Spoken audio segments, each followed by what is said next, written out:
Hi, and welcome to Thanks Again Film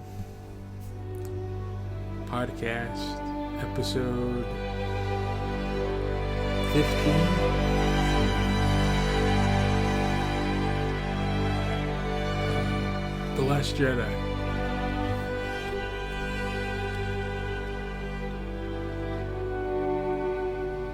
Yep. The Last Jedi. It's not a horrible movie. It's not what anyone wanted. People liked it and didn't like it. I'm joking around. The Last Jedi it's a neat movie.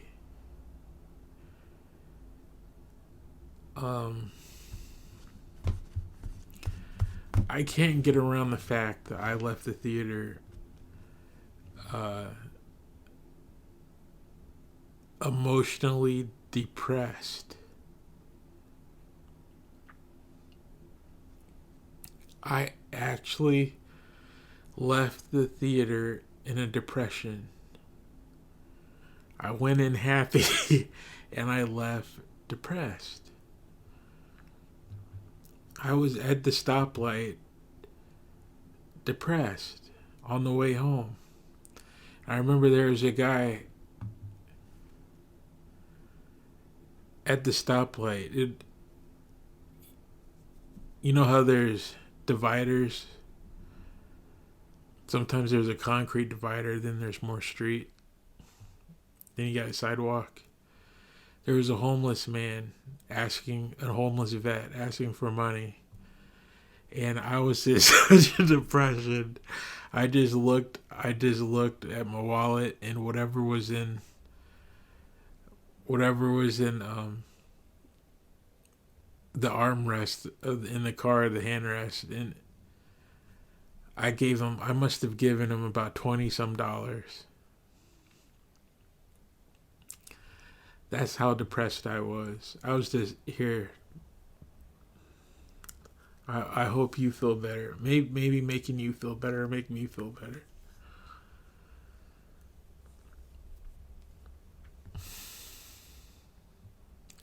But it's just a movie. It's an entertaining movie too. So far going over 7, 8, 9, I'm surprised.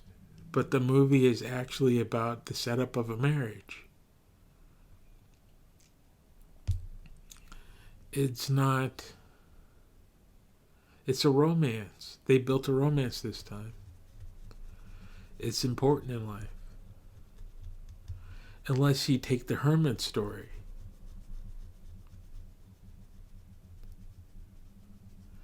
So that might be what this one's about. Is will Rey end up alone as a hermit? Will she be an old maid?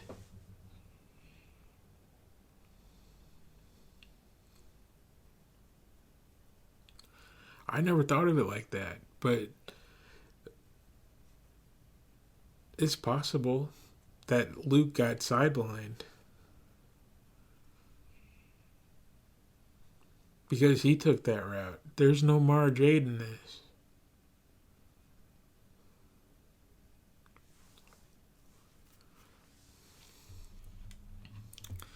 So there's commentary in this on folks who choose to be alone. Is it seen is being alone negative? It's painted as negative.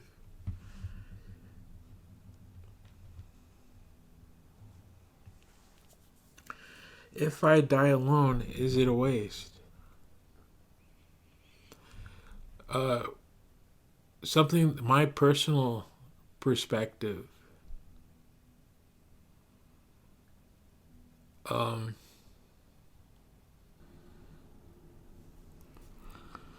when thinking about marriage and thinking about or living as a hermit.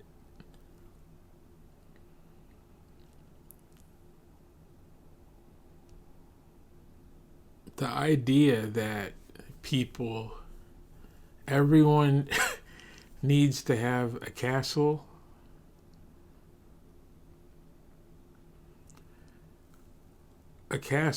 and a partner and two kids. I've always found that a little off, or there's something wrong about it.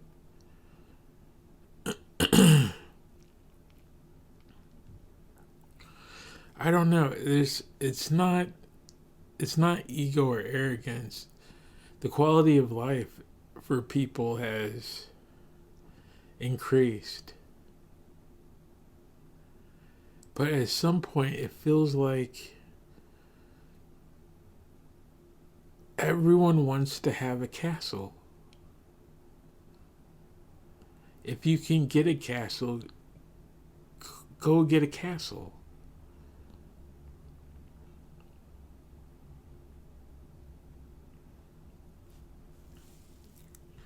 I don't know. I don't know. It's just, I'm not even going to go into it. But there's something.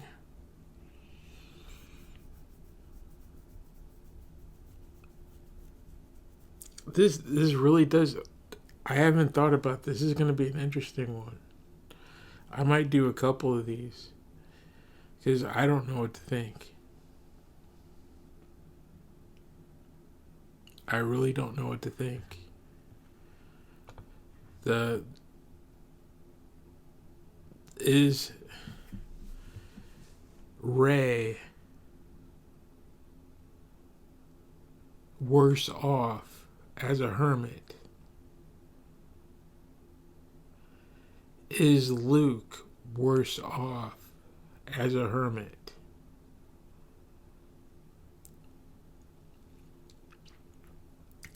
Then the shot of him drinking the bitter milk.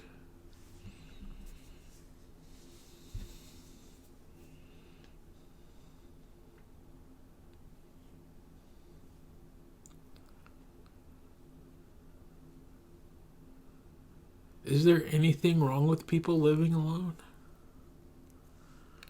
Or dying alone?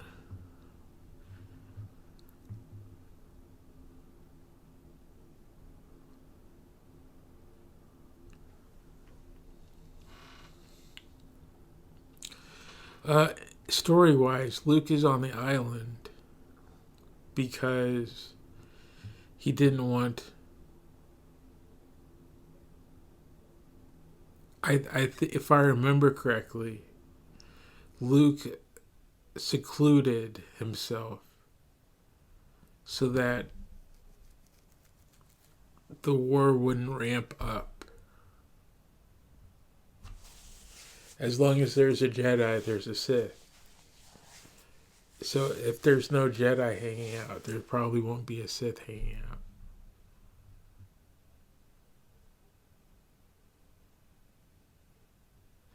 If he's running around being a hero, flashing a lightsaber everywhere,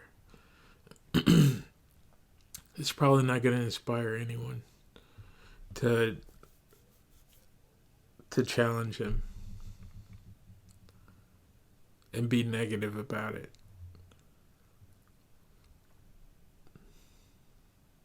I think that's I think that's why he retired.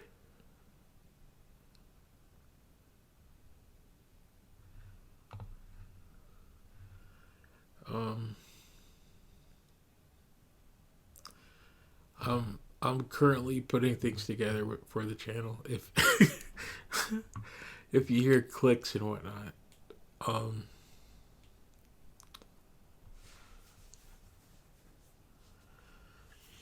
I had a neat idea to. I'm saying a lot. I had a neat idea to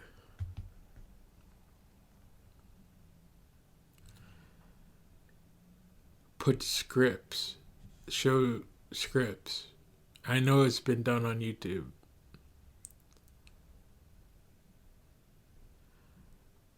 But when you go and look at those great sites, and I subscribe, but when you look at those sites, it's their taste in movies that you're seeing.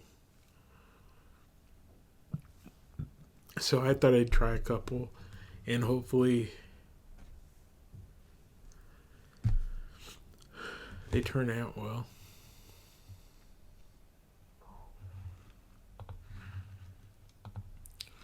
But it never crossed my mind that Rey would end up as a hermit.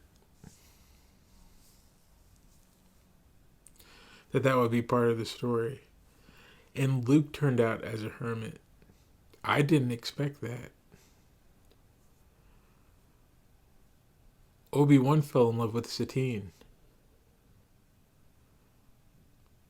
Anakin fell in love with Padme.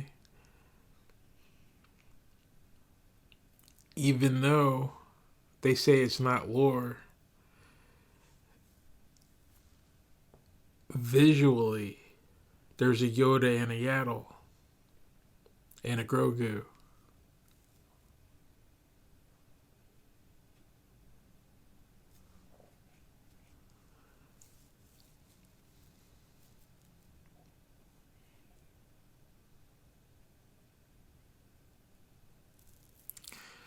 Ki-Adi-Mundi has several wives. That's part of his culture.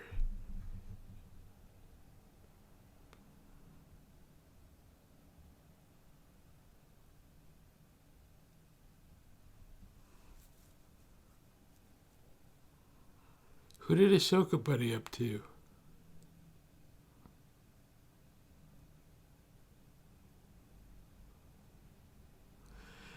Ahsoka's interesting because a couple of those episodes,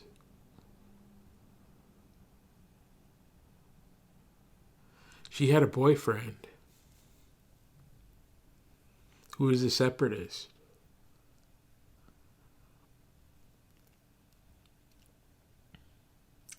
And then she went on a smuggling run with two sisters.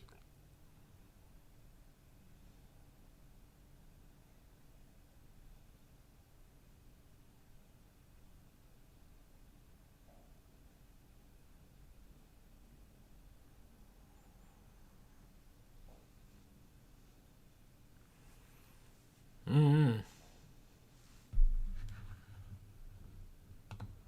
How do I feel about Rey being alone?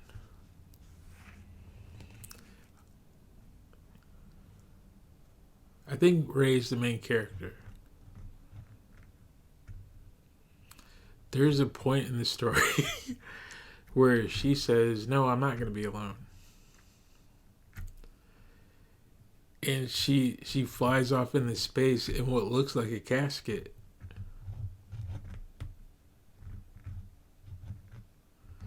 It's a pretty shot too.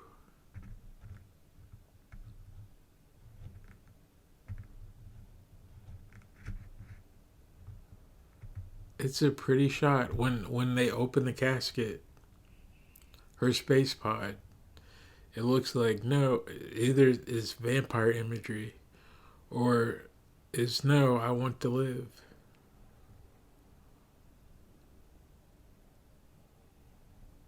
This is a romance.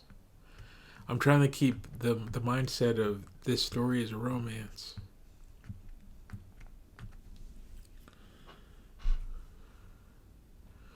So the story starts with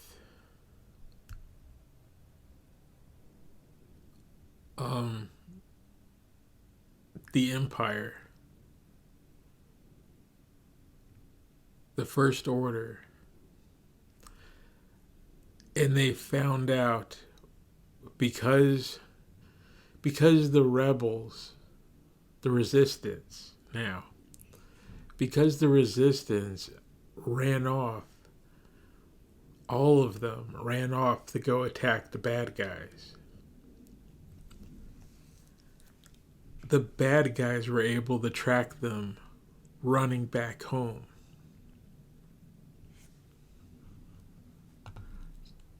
So the story starts with a mass evacuation.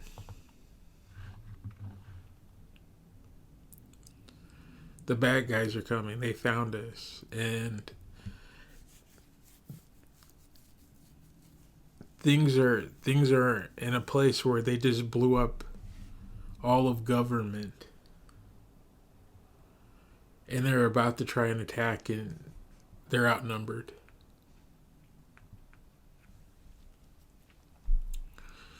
So they launch a handful of bombers and fighters to repel the attack and let the rest of the fleet escape. If they're successful, they could take their time and get out of there. And what happens is this moment I've watched other people. Yeah, I watched other people go over this story, the beginning of this story, and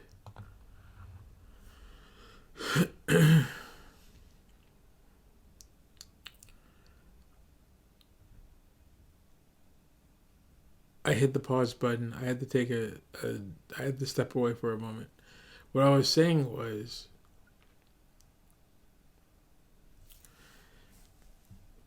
the First Order is attacking,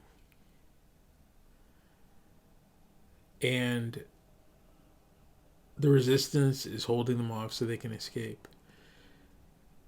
Part of that attack plan has Poe Dameron running out in front and causing a distraction and holding them off by talking to them, and then being a one-man army.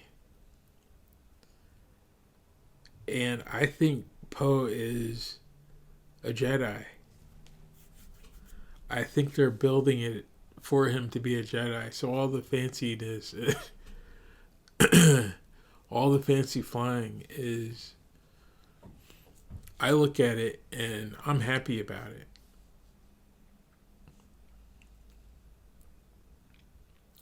Eventually, he's going to have a lightsaber. And then something else happens where the bombers come in and they lose something. I forgot what happens. Something happens where the bombers fail, except for one. And then is one lone bomber ship, and the ships have like two people piloting them. And on this ship is the character Paige Tico. Rose's sister. And Paige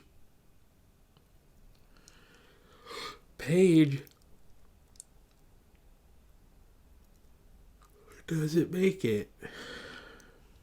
And I've watched other people go over the scene. What on earth? Back. That's not good for the podcast. Paige is on board. And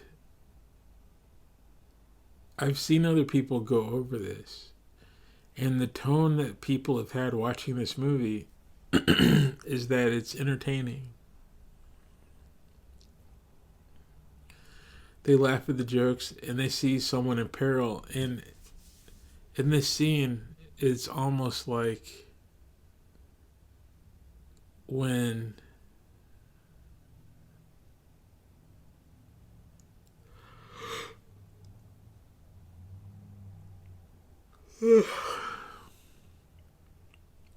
I don't know, the best example is like an Indiana Jones scene.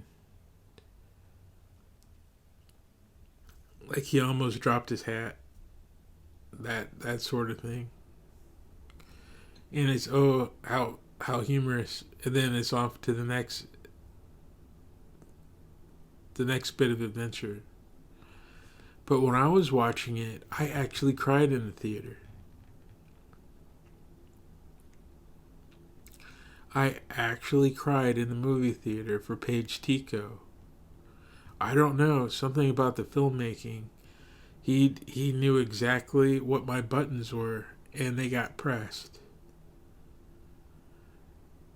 Where Paige was stuck on this ship, the only bomber left, and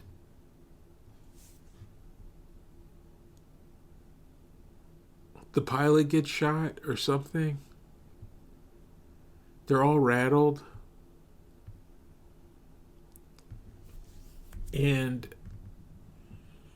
all she has to do is release the bombs.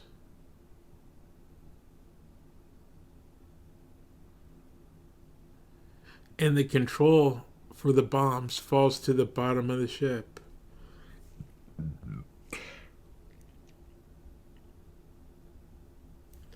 Well, it almost did. And then she hits the button and sees the bombs.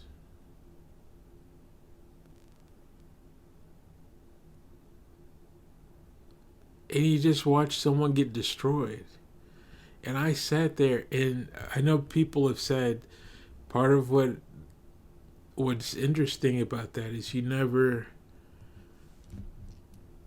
think about the lone soldier in Star Wars.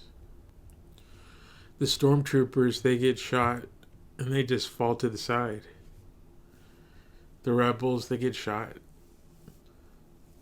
They were crowding the corridor. But in this, they singled out a moment where you actually cared about someone. And then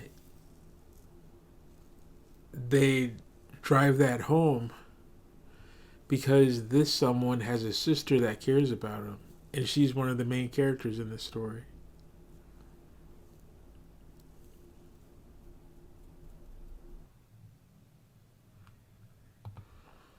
I, I had another one of those moments where I had to step away. Um,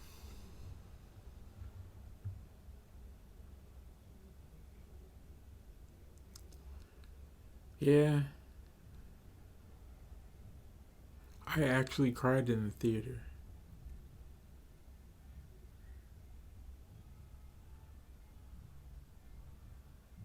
It's rare. So I have feelings about this movie. After Paige, it's probably I didn't want to talk about Leia. Leia's Leia's a story where I think they covered that bit.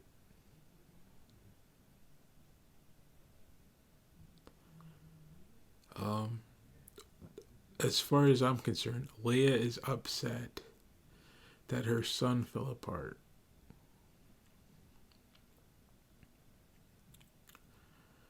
She's not in this movie the way I was hoping. I wanted her to whip out a lightsaber, throw it at people, catch it, and put it through doors, locked doors. I wanted her to charge through stuff in this movie. And they put her in a coma. Like some old soap opera.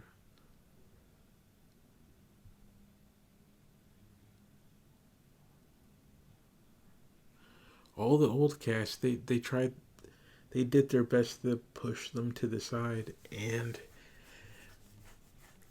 it's for a reason, but it, it, I'm looking at it sideways. Because these stories don't have to be about them. But to have cameos of people being themselves wouldn't be horrible. Characters being themselves. I think they tried to write something rather than, I don't know.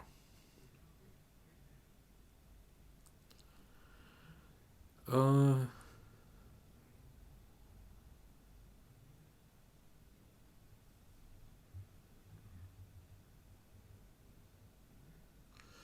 the question is it what I'm looking at? Is it horrible to be alone?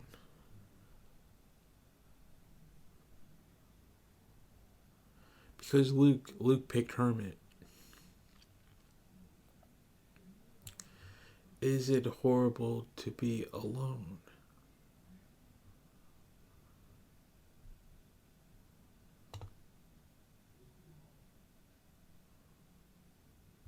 What does that mean?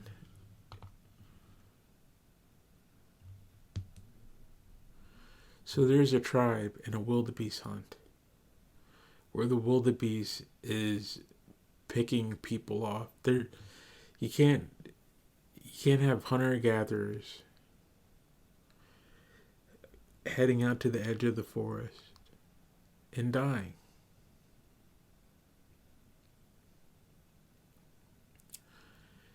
Someone goes out to the forest and they see a boar. They walk for, I don't know, 10, 20 minutes. They find a boar, they shoot it. They find a deer, they shoot it. They kill it fast. And then everybody's happy and they march on back home. And there's food all year round. They hunt buffalo on the open plains. They don't run out. There's herds of buffalo. You can eat all year round. The idea is that there are thousands. There are thousands. There's billions of fish in the ocean. The tribe can go fishing. Something isn't gonna. A giant shark isn't gonna snatch them off the boat. They're gonna have to do something about it. They're gonna have to organize. They're gonna have to organize and go out to sea. Or someone's gonna train in town on how to hold their breath. And they're gonna put warrior markings under their eyes.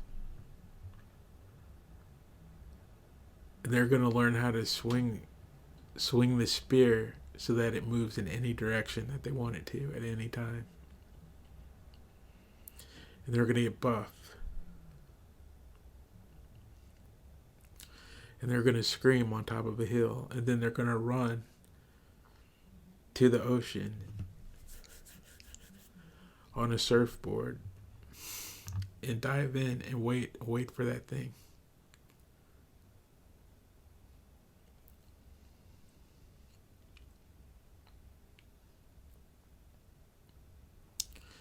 And in this story, it looks like Ben was one of those.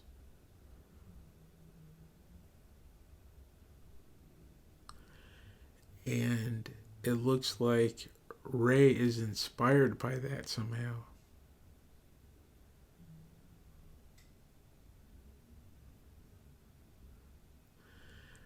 But she doesn't want to. He's dark. He will hurt anyone.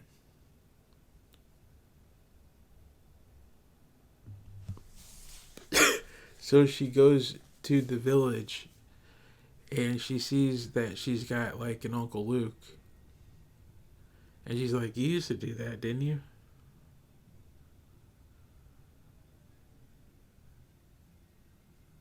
Could you teach me how to do that so I can go talk to that guy?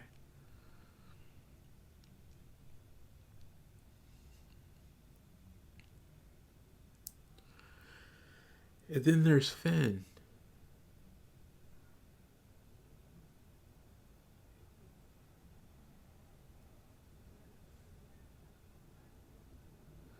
And Finn The first movie, Finn's like that. Finn will grab that weapon, swing it around, and not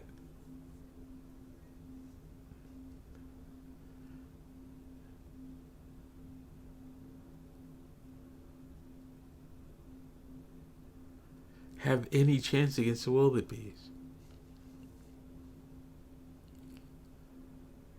But he's got the heart to.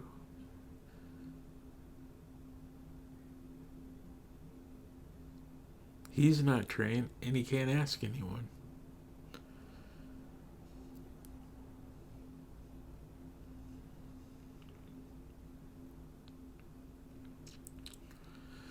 But my question is, why pick? Why is she interested in Ben over Finn? It is something feminine going on. Well, I've heard it in movies where it's like, oh, he's dark and mysterious. I can fix him. I can change him, and then he'll be better. And some sort of weird happily ever after happens.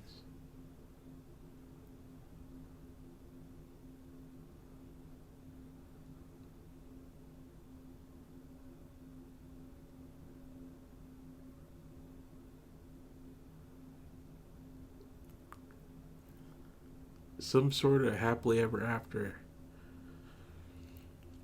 of it has to be some sort of mindset of that's how they are without me around.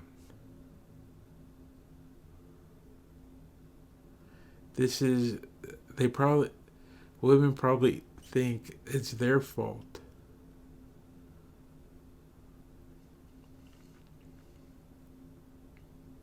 I don't know. It's their fault that he's acting up like that. Be- because their influence was missing. And he went way too masculine. It's too much. He needs a dose of feminine in his life. They turn into wild men.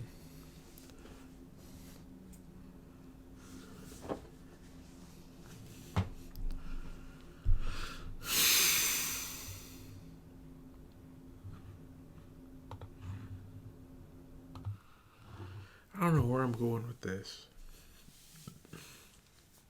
but it's the idea that Finn is standing right next to Ray. As far as I see them, they're peers. She was out on the desert, and somehow she learned how to use a staff, a bow. She's a trained fighter. She can defend herself. Finn is a stormtrooper. He goes one-on-one with some stormtroopers. They train. He's a trained officer. Those two are peers. And then in this story, she sees the guy on the hill with the war paint. And she's like, I want to be like that.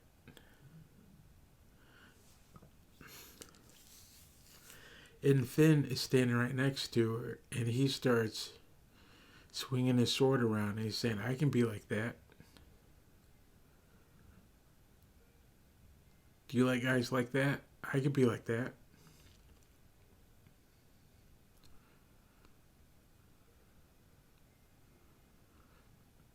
But there isn't a point in the series where Finn looks at the people with war paint and reaches for that. They don't allow it. I hope they do, because in the series there's later on he starts getting force visions or something. I forgot what it was. But in this series, Poe seems to be Jedi, Rey seems to be Jedi, Finn seems to be Jedi.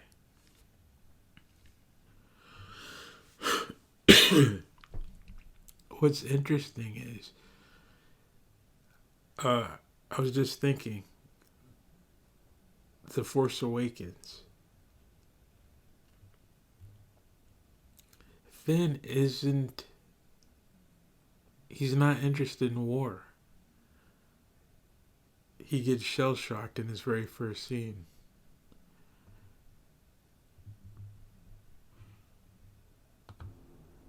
That's kind of a point for Finn. Is that Finn might represent safety.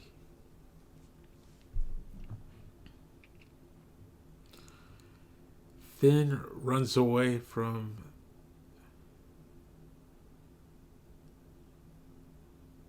the war.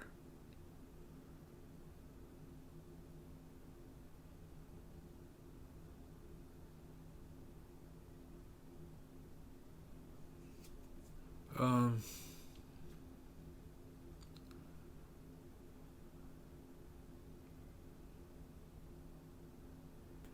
I was about to say something cliche of people wanting adventure when they're young.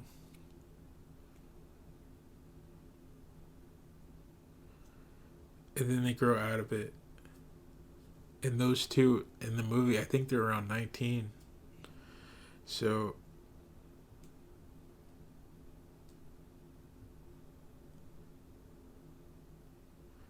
who is it's asking Ray to settle down at 19.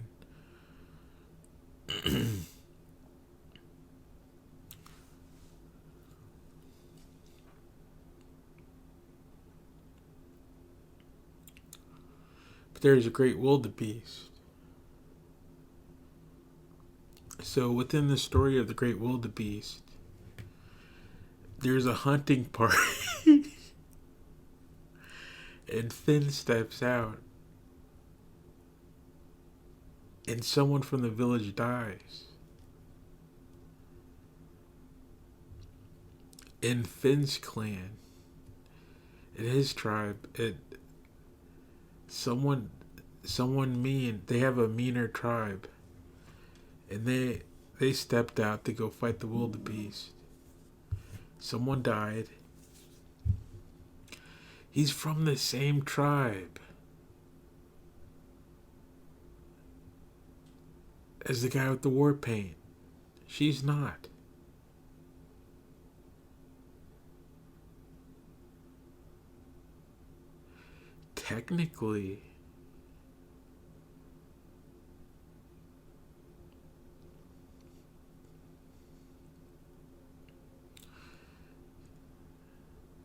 Technically, she is.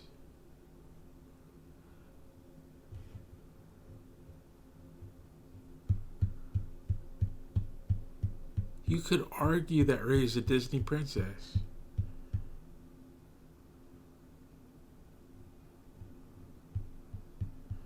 You could actually make the argument, if she's connected to someone in power, a ruler. He's a ruler, he has a castle.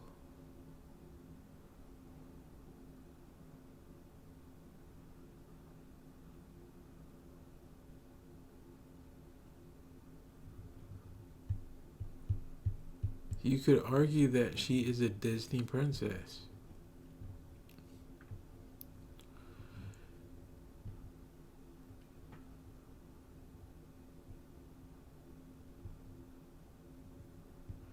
But Finn steps out. He sees he sees someone from the village die right in front of him. And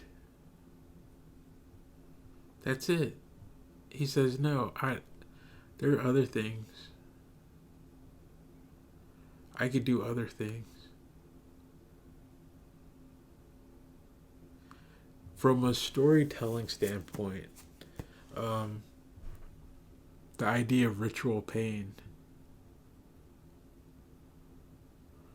of where the hero's journey, of where you leave home and go on a grand adventure, and then you return home with some sort of understanding that helps everyone.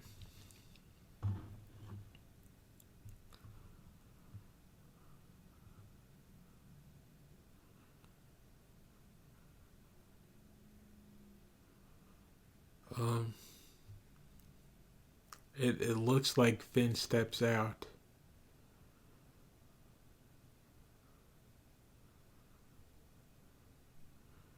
and then doesn't want to go on the adventure. The adventure happens to him, but he's all too eager to find a way out of it.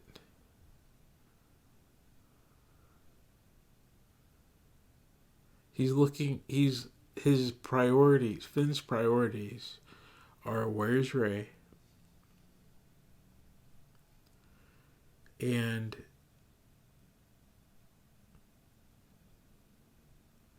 they eventually decide to be useful for the resistance, not the First Order.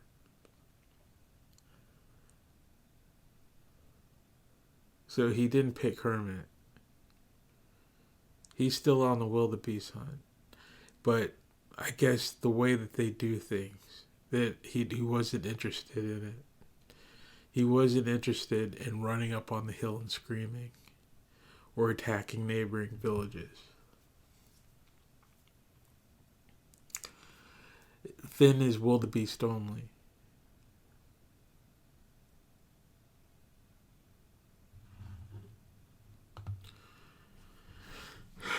So, from a perspective of Ray, there's a dangerous man screaming on a hill, talking about, I'm going to take down the wildebeest by myself. And then there's Finn, who's like, there's safety in the tribe.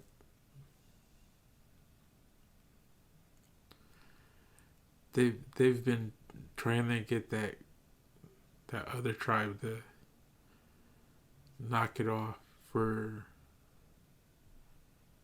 I don't know how many years. Over 20 years they've been trying to get that tribe to knock it off.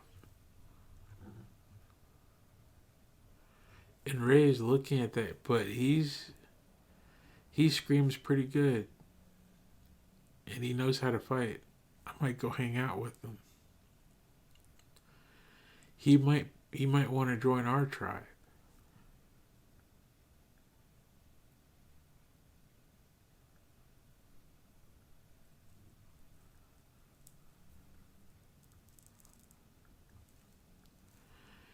And I'm not sure if people watch these movies and see they have to.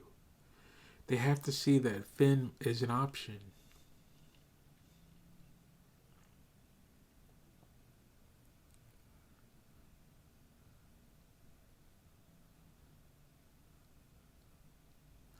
I think Ray belongs with Finn.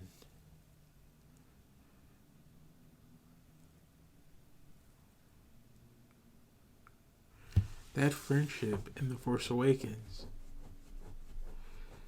Just look at the meat cutes.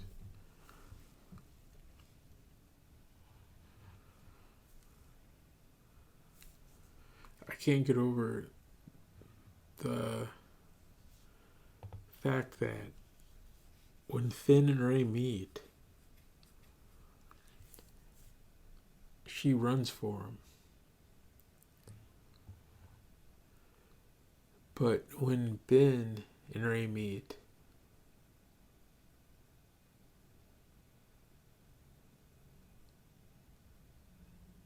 she doesn't even look him in the eye.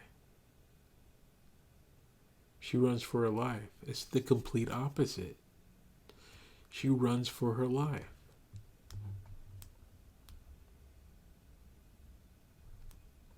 What do you make of that?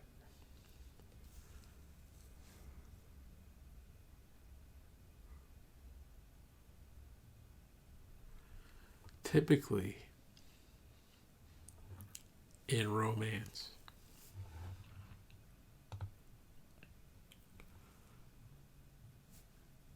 the fella is supposed to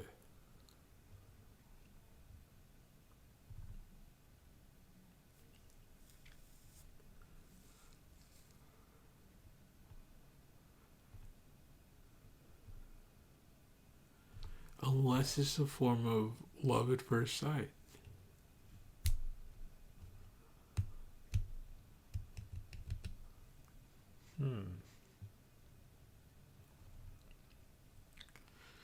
I don't know. I guess that's why people enjoy talking about this.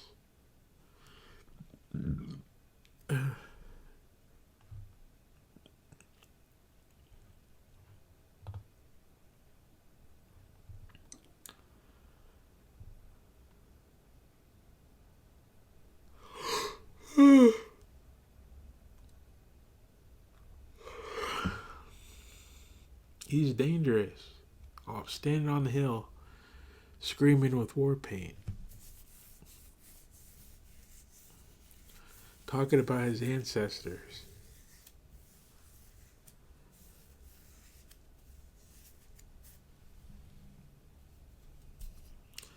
She sees this and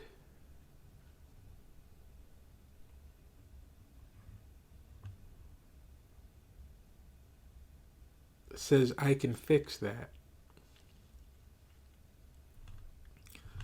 He's crazy.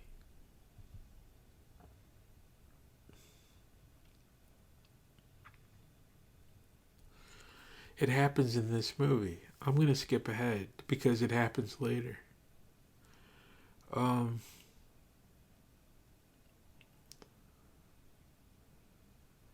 So, but Ray's inspired. So she heads off to Luke. And story-wise, technically she's family with Luke. Just like Ben.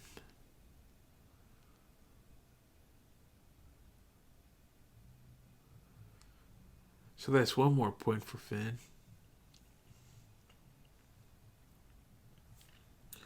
If you go to the comic books, if they're saying the comics are lore, then Palpatine he influenced the midichlorians to make Anakin. That means Palpatine's grandpap. That means Rey is the granddaughter. That means Luke is the grandson.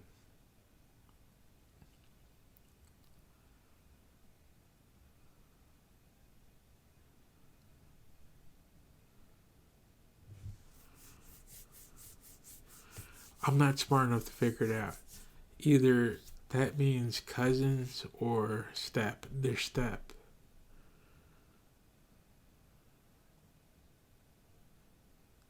She runs to her stepbrother. Her older, wiser stepbrother, who has dealt with this before.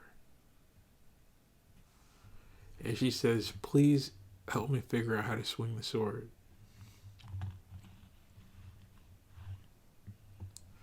Because they're chasing after me.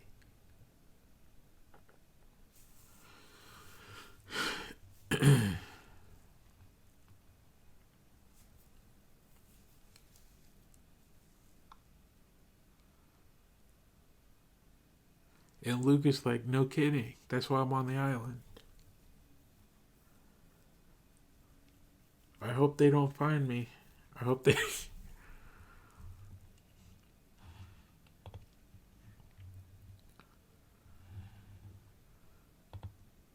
You could hang out for a while, right?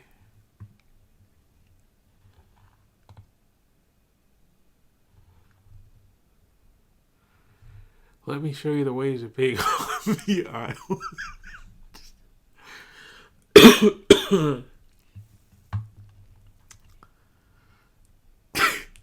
She's 19. She's 19. And Luke is like, let me show you how to retire, guys. Just starting out. Let me show you how to retire.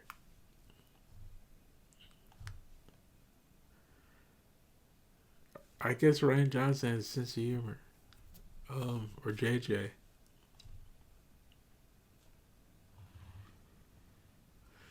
I feel like I'm close to figuring this out. I went over 1, 2, and 3. That's about stepping out in the world, self reliance,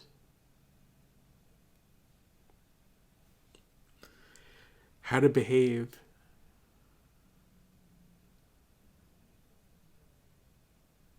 how to pick someone, how to pick the right partner.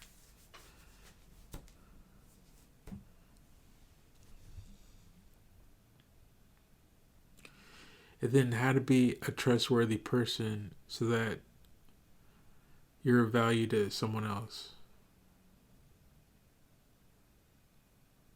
There's a better way to say that. And then after that,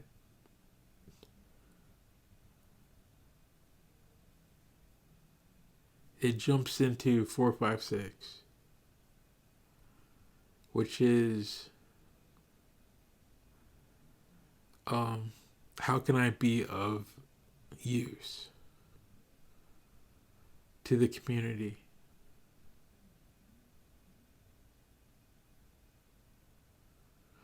And it's difficult being a hero. I was too good of use to the community.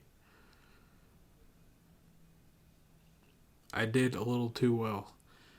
And it's not easy. It's a burden, actually.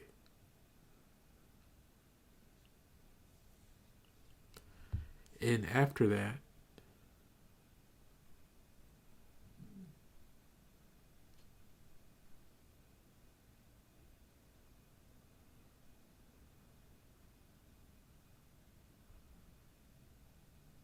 I don't remember. Episode Return of the Jedi was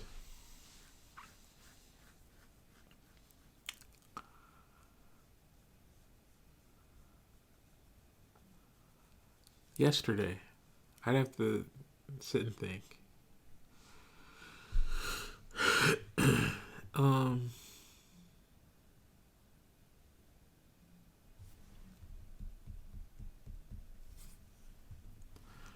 Going on the Great Wildebeest Hunt.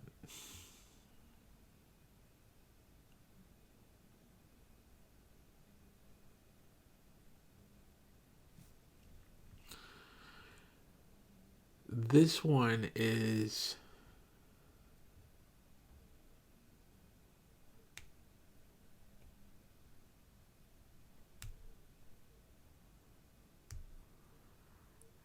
once the community has finished the great hunt and pieces returned to the land, it's time to pick someone to settle down with and live happily ever after. That's the next part of life.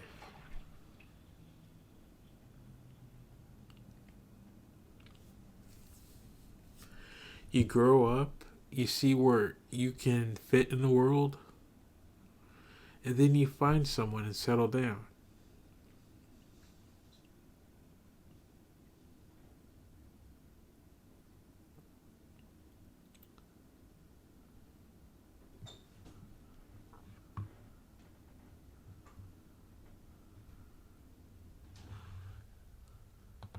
And for the life of me, I can't figure out why Rey doesn't pick Finn.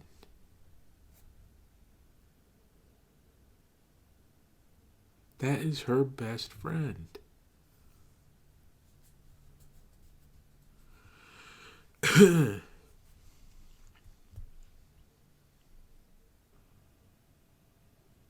Okay, well,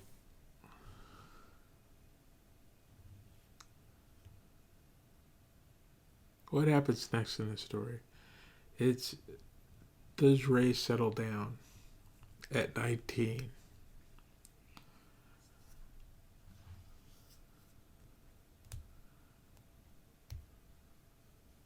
That's probably what it is. That's probably why she didn't pick Finn. There's adventure to be had. She wants to hold Finn off to the side. And she's not going to take him seriously until he stops chasing after her. He's safe. She has him in her pocket. And she can go explore who's up on the hill. And Finn will always be there, apparently. I think that's what that story looks like.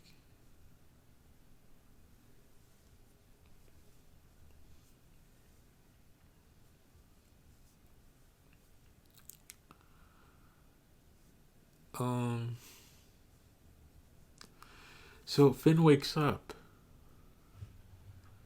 is the next bit of important story, and it's a neat part of the story. It's a joy to see. It's a joy to see Finn show up.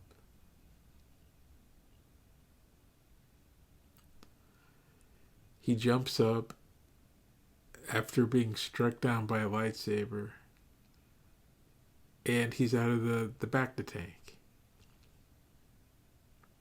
And the first thing he says is, "Where's Rey?" And people are trying to tell Finn, slow down.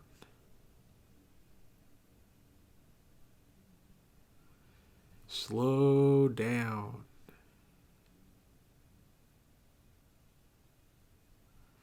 There's other important business.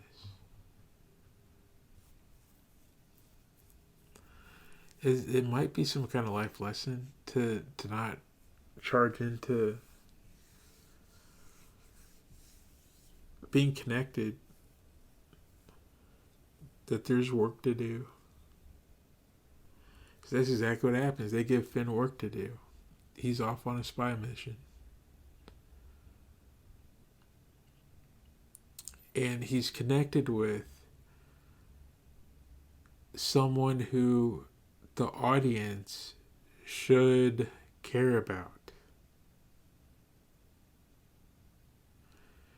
Because I cared about Paige Tico. I cared about Paige Tico to cry in the theater.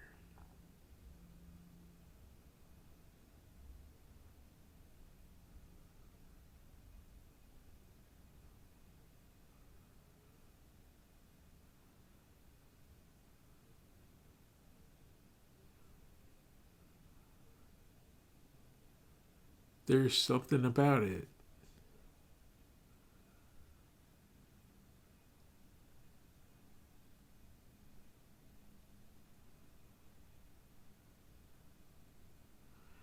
There's something about how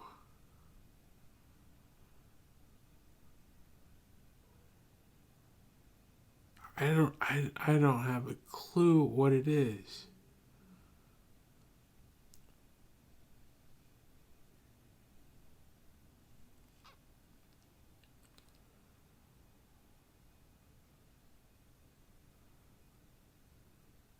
But when those bombs go off, I felt like we lost Paige Tico.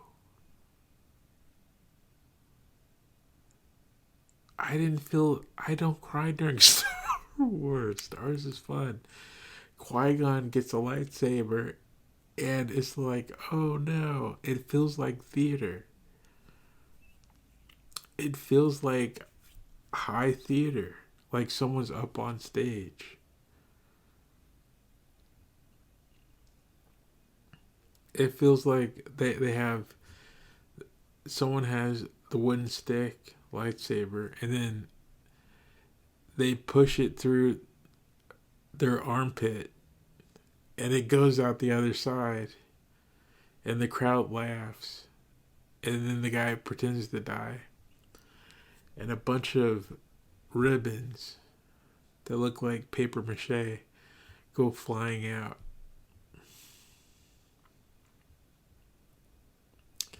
That's how it feels when you watch Qui-Gon.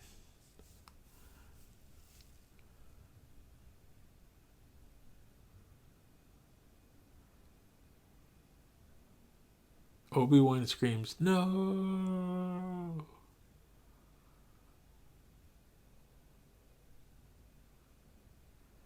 But when you watch Paige, I felt like a friend died.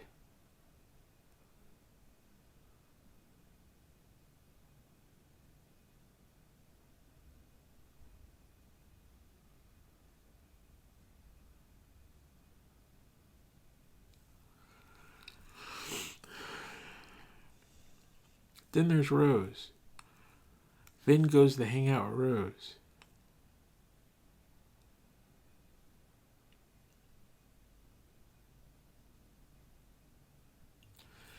And there's some subliminal things that people who watch these movies, there's some subliminal things that happen that you look at sideways and then you throw away. It's just storytelling. It's supposed to not register or be something. Is that the two minority characters gets shipped off to do a mission at the richest place in the galaxy and are told no entry. You don't belong. And then they get arrested. Where they meet another minority character.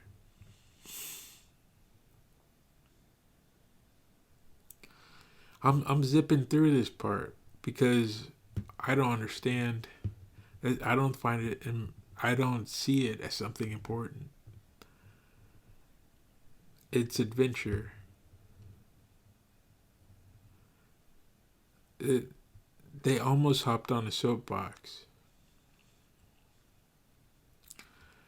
I just want to know about the romance.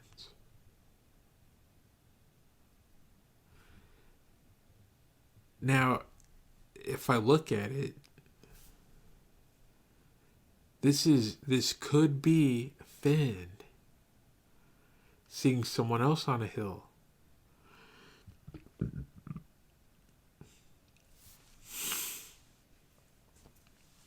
Finn has his eyes on Rey, and then Rose shows up.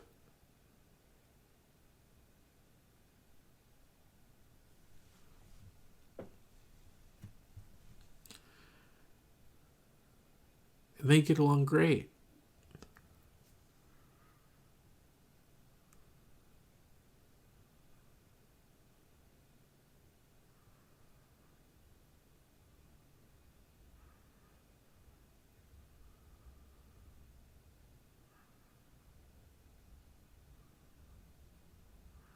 I'm trying to think. I've never tried a podcast before. And I'm running into something where it's, if I don't say something, this is why I hate phone calls.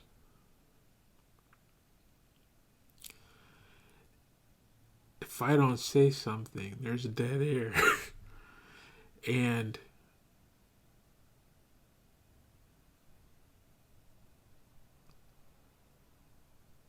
I'm trying to figure something out, which means I'm talking through it. I'm talking in moments when it's possible that I don't have anything to say and I need to go sit and think. That's why I hate phone calls. People should be writing each other if they have to say, something to say. They can sit down and think about exactly what they want to say and then say it. Otherwise, you run into the space of rambling.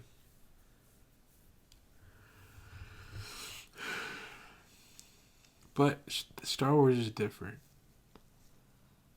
I can talk about Star Wars forever.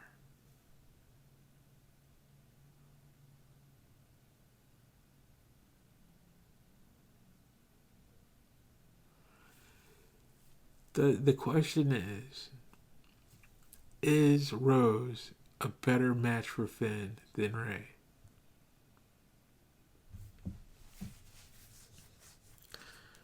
Let me think.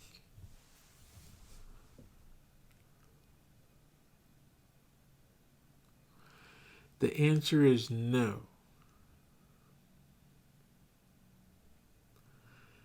They have Rey's friendship with Finn. I'm looking at the moment where he steps on her head. Those two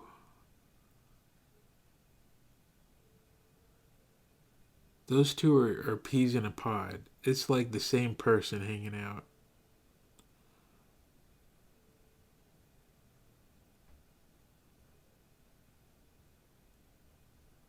They build something with that looks like your best friend. It looks like Alvin and the Chipmunks.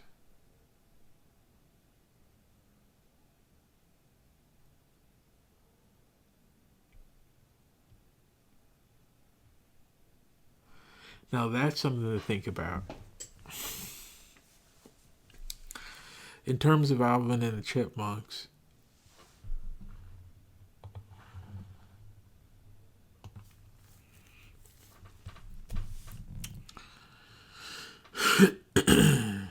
looking at it, I'd say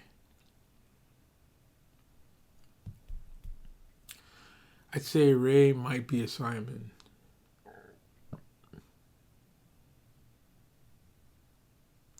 She might be a Simon because people lost their minds and kept calling her Mary Sue. She knows how to do things. She's a mechanic and a Force user.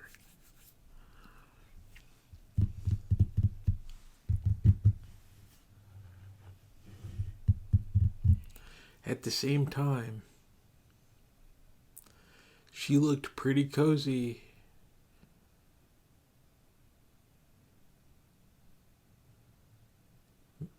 Making green bread.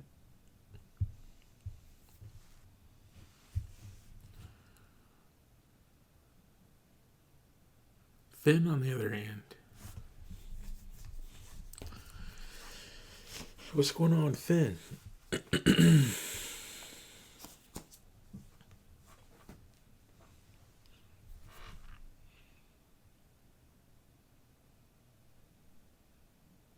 Finn has a lot of energy.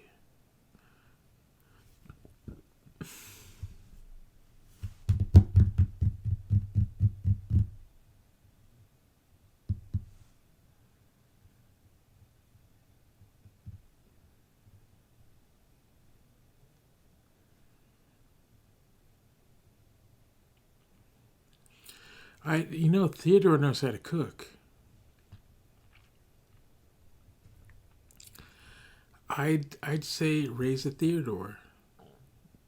Same thing with Finn. I'd say they're both Theodores. They want everything to be peaceful.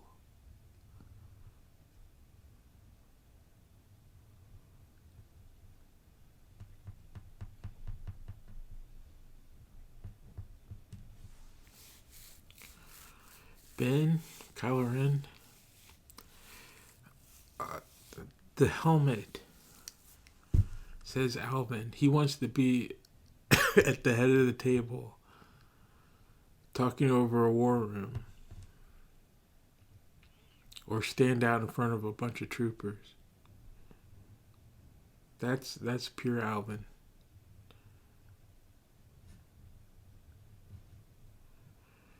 So on those terms, it's really silly.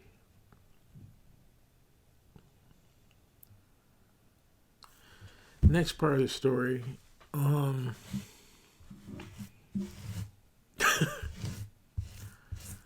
the next part of the story,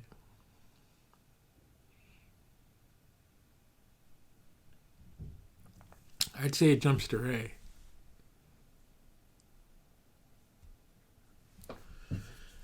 Ray's on the island, and she's asking for help, and Luke trains her.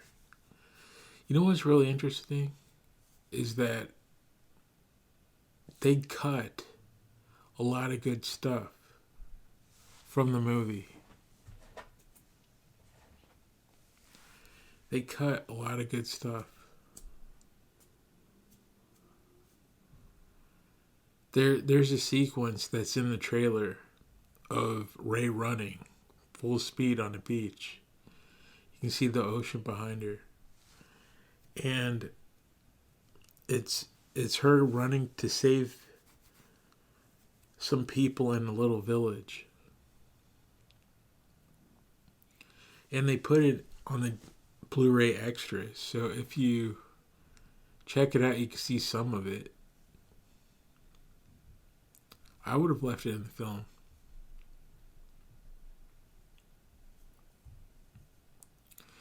The other thing is that also in the extras behind the scenes, Mark Hamill has a cool haircut.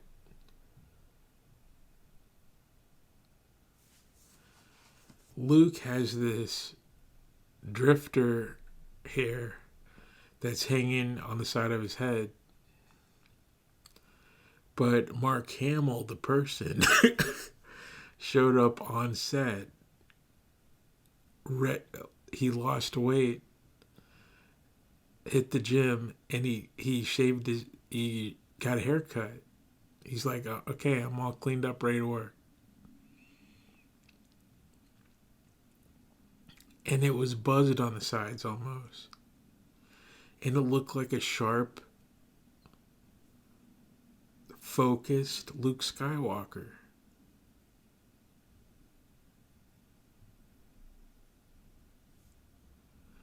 But that's not what the story is saying. The story is saying, I think, settle down.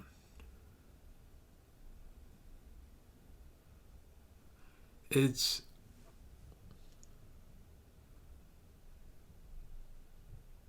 forgot what you call it. It's not a clone. It might be a version of her possible future that she can accept or turn away from.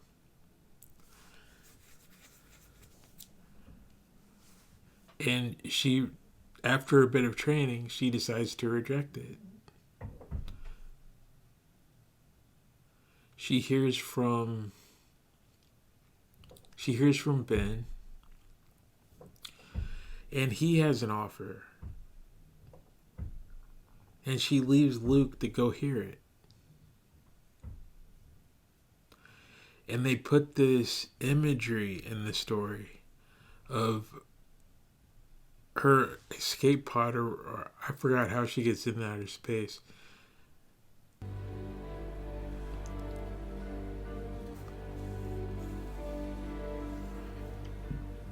She might have asked Chewie for help.